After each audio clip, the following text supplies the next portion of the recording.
গত রবিবার 19শে জুলাই 2026 আমরা চলে গিয়েছিলাম দিনহাটা। আমাদের ছোট কাকিমুনির ভাইয়ের ছেলের অন্নপ্রাশন অ্যাটেন্ড করতে।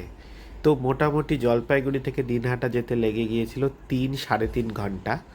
মাঝখানে জামালদাতে আমরা একটু চা খাওয়ার জন্য দাঁড়িয়েছিলাম। এই যে পৌঁছে গেলাম এই ভবনটি, এই ভবনটিতে অনুষ্ঠানের ব্যবস্থা করা হয়েছে। আমাদের পৌঁছাতে বিকেল 4টা বেজে গিয়েছিল, তো তখনও ভবনের ডেকোরেশনের কাজ চলছিল। আমরা গিয়েই লাঞ্চ করে নিলাম, আর ওরা আমাদের জন্য একটি ঘরের ব্যবস্থা করে দিয়েছিল এই ভবনের ভিতরে। সেখানে ছিলাম, খাওয়া দাওয়া করে সন্ধ্যাবেলায় ওদের বাড়িতে গেলাম। বাড়িটাও খুব সুন্দরভাবে ওখানে আয়োজন করা হয়েছে।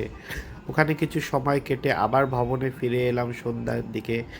ভীষণ বৃষ্টি পড়ছিল, তার মধ্যেই এলাম এবং এখানে ভবনে তখন সন্ধে হয়ে গেছে 8টা, এবং খুব সুন্দর সাজিয়েছে। এবং এই তখনও লোক আসা সবে শুরু হয়েছে। স্টার্টার বিভিন্ন স্টল বসেছে, ফুচকা, পকোড়া, চা, কফি এবং কোল্ড ড্রিঙ্কস। আর দেখতে দেখতে অন্নপ্রাশন যার সে চলে এলো। সেই তাকে সবাই আশীর্বাদ করলো, তাকে গিফট দিল। আমাদের সাথে আমাদের মা, পিসিমা এবং কাকিমুনিরা গিয়েছিল। প্রচুর ছোট ছোট বাচ্চারা ছিল, তারা আনন্দ করছিল। এই যে ছোট কাকিমুনি কাকু।